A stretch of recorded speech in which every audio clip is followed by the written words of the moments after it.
Madame, Monsieur, bonsoir, bienvenue à la une de ce journal. Ahmed Ouyahia prend officiellement ses fonctions de Premier ministre et s'engage à poursuivre la mise en œuvre du programme du président de la République lancé en 2014. Plus de 1300 logements de type ADL et LPP seront livrés à l'occasion du 20 août dans la wilaya d'Alger. L'investissement à Skikda, un projet de village touristique, est en cours de réalisation. Sa livraison est prévue pour la fin 2018. La figue de Barbarie a sa fête dans le village de Sahala Bouzgen, une fête locale qui rythme le quotidien des villageois, mais aussi des vacanciers. Nommé hier par le président de la République au poste de Premier ministre, Ahmed Ouyahia a pris officiellement ce mercredi ses nouvelles fonctions lors d'une cérémonie de passation de pouvoir avec son prédécesseur, Abdelmajid Tebboune, au palais du gouvernement. Le président de la République, Abdelaziz Bouteflika, avait mis fin hier aux fonctions de Abdelmajid Tebboune et nommé Ahmed Ouyahia à ce poste, et ce en application de l'article 91 de la Constitution et après consultation de la majorité parlementaire. Je vous propose d'écouter la première déclaration d'Ahmed Ouyahia juste après avoir pris officiellement ses fonctions de Premier ministre. Tout d'abord, je tiens à remercier mon frère et collègue Abdelmajid Tebboune, ancien Premier ministre, pour ce qu'il a accompli dans le cadre de sa mission. Et je lui souhaite santé et bonheur dans sa vie et son parcours.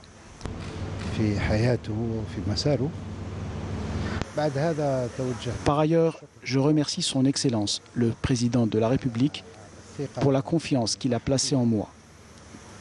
Je lui réitère ma fidélité et je veillerai à l'application du programme qui a été adopté en 2014 avec les autres membres du gouvernement. Deuxièmement, je demande à Dieu le Tout-Puissant qu'il nous accorde la force pour supporter cette lourde tâche, afin d'être à la hauteur de la confiance que nous a accordée Monsieur le Président de la République au service du peuple algérien.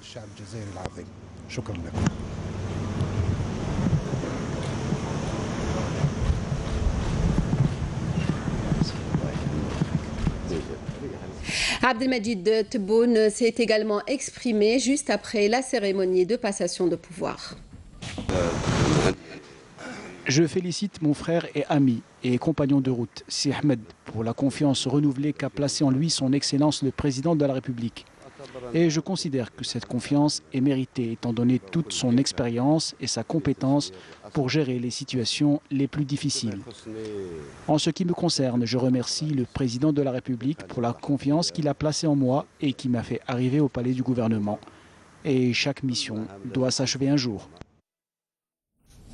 Au chapitre de la coopération, le président du Conseil de la Nation, Abdelkader Ben Salah, a reçu aujourd'hui le président du Conseil national sahraoui, membre du secrétariat national du Polisario, Khadri Eddo. L'occasion a été d'évoquer les relations bilatérales et les derniers développements de la question sahraoui.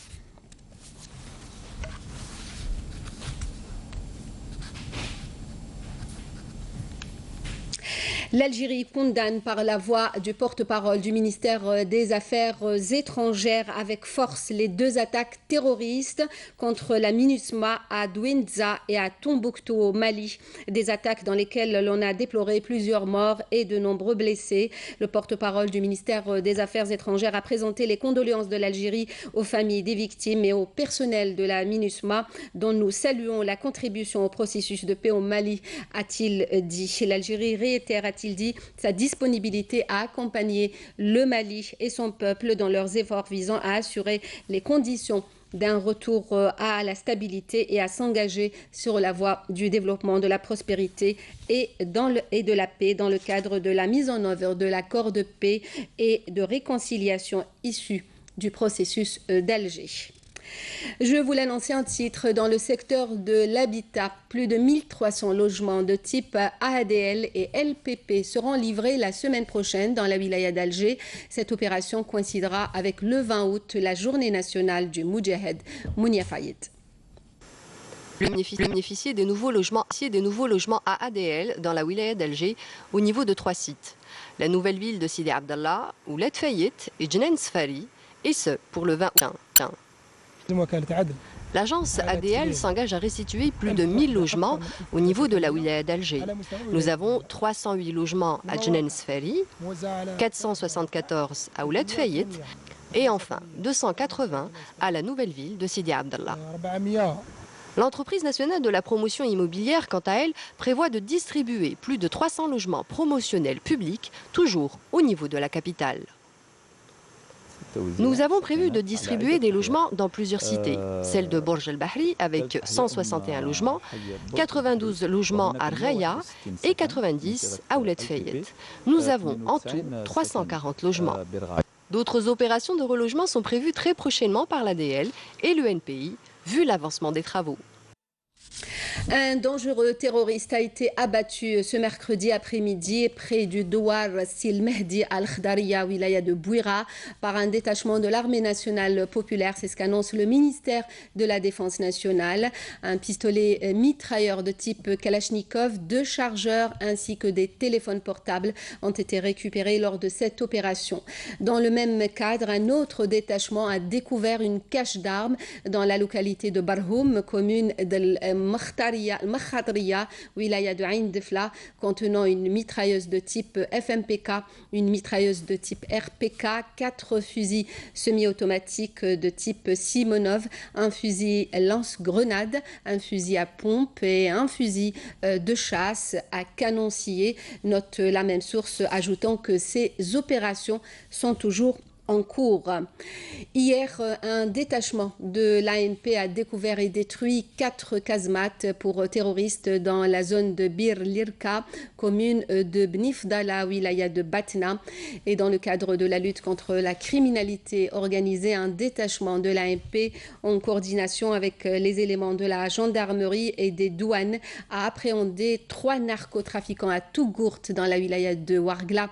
4e région militaire et saisit 2 véhicules tout-terrain chargés d'une importante quantité de kif traité s'élevant à 458 kg, ainsi qu'un téléphone satellitaire et une somme de près de 811 200 dinars algériens.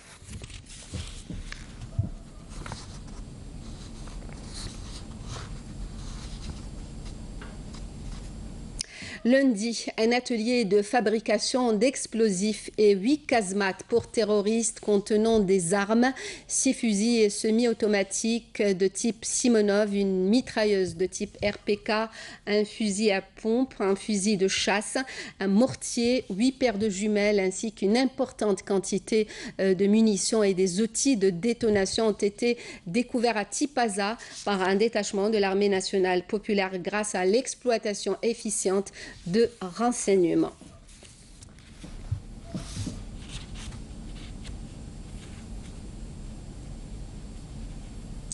Encore une semaine tragique pour les usagers de la route en Algérie. Entre le 6 et le 12 août, 1436 accidents de la circulation ont été enregistrés. Alger est en tête de liste.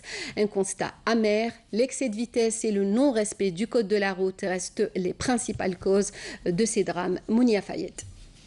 Un constat alarmant a été établi par la protection civile, qui sonne encore une fois la sonnette d'alarme concernant le nombre d'accidents de la route qui mènent parfois à la mort des conducteurs et de leurs passagers.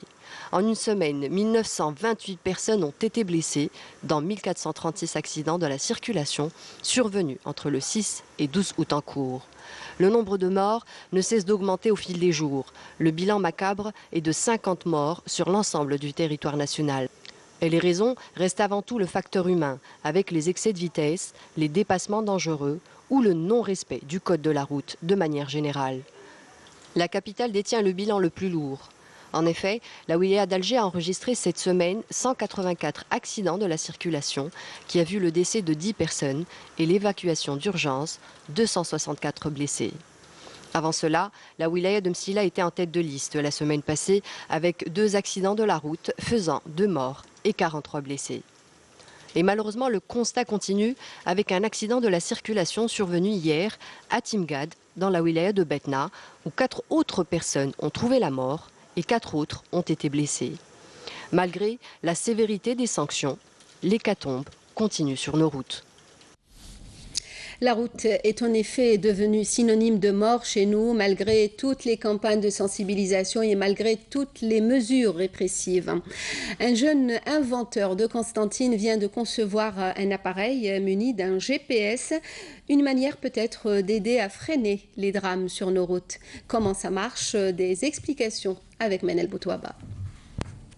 Ce chercheur algérien originaire de Constantine est spécialisé dans le domaine de la programmation et de la conception des systèmes intelligents et du traitement des signaux et des images.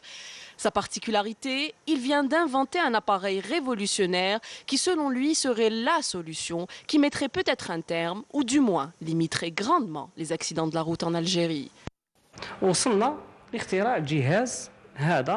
Nous avons inventé cet appareil pour obliger le conducteur à respecter le code de la route. Ça va permettre de garder les véhicules sous surveillance permanente, quelle que soit leur position, qu'ils soient à l'arrêt ou en circulation, et où qu'ils soient en Algérie.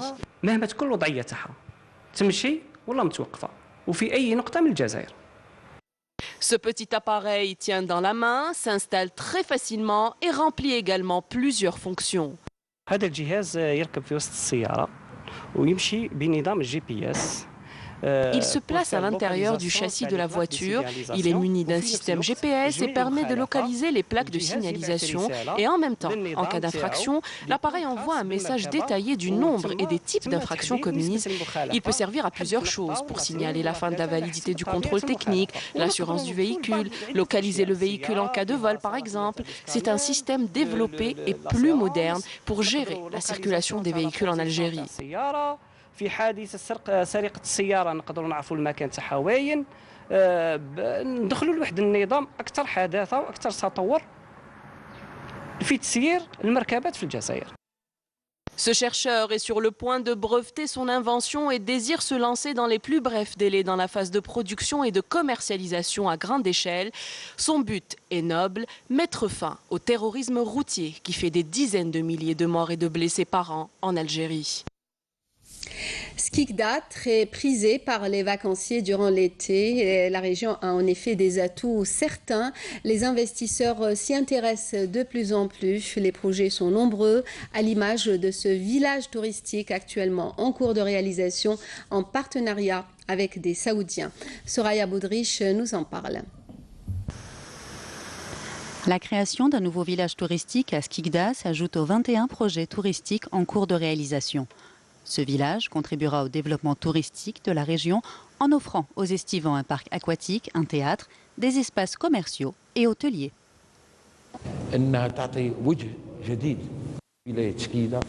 Ce projet ambitionne d'offrir à Skikda un nouveau visage tout en respectant un cachet architectural. Les quartiers de ce village s'inspirent de nos villes et Médina.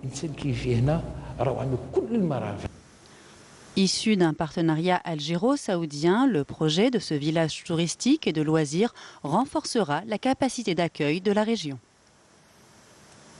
Le village touristique de Skikda dispose actuellement d'une capacité d'accueil de 1700 lits. Il a été enrichi par plus de 4800 lits et à la livraison de ce projet fin 2018, la capacité hôtelière sera renforcée par 6000 lits supplémentaires. À l'est du littoral algérien, la ville de Skikda et ses 140. Outre le renforcement de la vocation touristique de Skikda, la création de ce nouveau village touristique et de loisirs offre aussi la création. À l'affiche, ce sont l'inspecteur Tahar. C'est une très bonne initiative et j'espère qu'elle sera proposée dans... Outre le renforcement de la vocation touristique de Skikda, la création de ce nouveau village touristique et de loisirs offre aussi la création. À l'affiche, ce sont l'inspecteur Tahar. C'est une très bonne initiative et j'espère qu'elle sera proposée dans d'autres villes. Ce sont des films magnifiques que l'on peut regarder en famille. Je les remercie pour cette initiative. Ils ont rassemblé les familles algériennes. On s'amuse, on rigole, il y a une bonne ambiance. L'objectif principal de ces différentes éditions est de faire connaître la production cinématographique algérienne à la population et de les faire renouer avec le 7e art. Là, nous sommes à Matares, à Tipaza, jusqu'à jeudi soir. Après, notre destination sera d'autres villes. Ce sont des films magnifiques que l'on peut regarder en famille.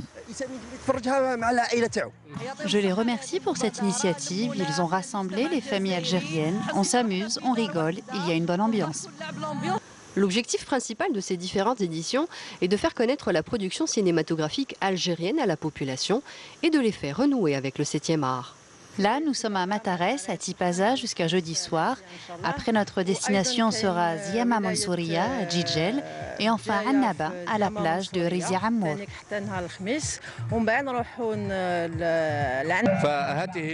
Cette initiative permet de rapprocher les spectateurs et les estivants du 7e art. Et pour les mordus du 7e art, sachez que Cinéplage se poursuit jusqu'au 24 du mois en cours. C'est en ce moment le temps aussi des fêtes locales qui rythment le quotidien des vacanciers. Dans le village de Sahel à Bouzguen, en fait, la figue de Barbarie, ce fruit délicieux qui sent l'été et que la nature offre gracieusement à l'homme. C'est un reportage de Yazid Toumert.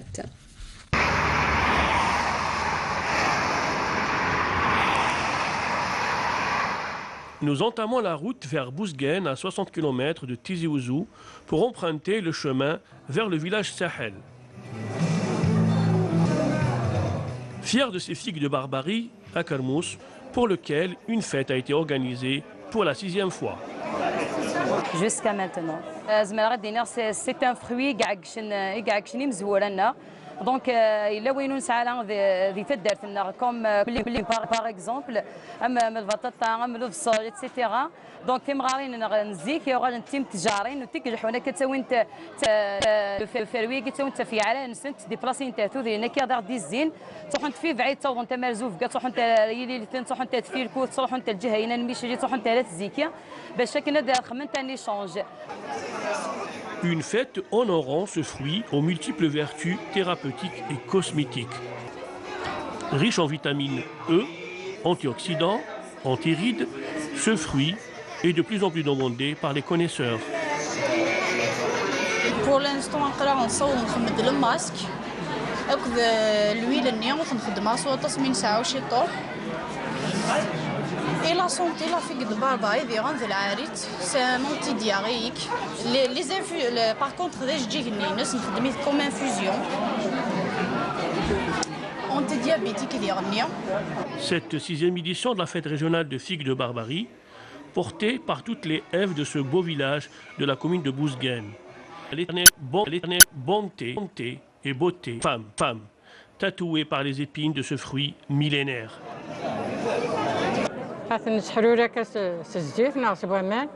On prend les épines de ce fruit, on les dilue dans de l'eau ou de l'huile et on trace un dessin sur la main ou là où on veut faire tatouage. Quand on était jeune, on le faisait beaucoup. Comme vous le voyez, j'ai pas mal de tatouages sur la main. Cet événement organisé par l'association culturelle Sahel et celle des femmes Tadouklin Tlawin a été une aubaine pour les artisans, les agriculteurs et les promoteurs des produits de niche. On fait des produits naturels à base des fruits de terroir tels que la figue du Barbarie et la figue sèche et d'autres fruits de terroir. Donc, à Kermous, la race de la massisse nanis, donc, vinaigre de la figue du Barbarie, ça a la alors, à Kermous, c'est avec comme un fruit, c'est amélioré. Au sein de ce village kabyle, le visiteur pourra s'installer sur ses sièges de récupération, apprécier un couscous aux figues de Barbarie, faire un tour avec cette Jeep du siècle dernier et dire merci à Cheikh Hammi, premier chirurgien du village.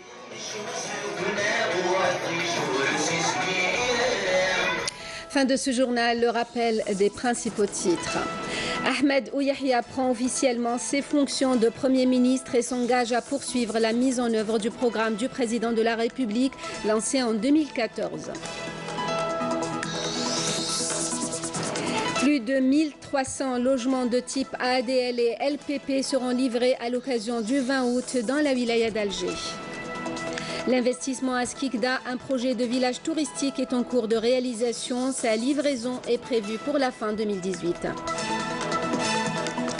Et puis la figue de Barbarie a sa fête dans le village de Sahel à Bouzguen, une fête locale qui rythme le quotidien des villageois, mais aussi des vacanciers.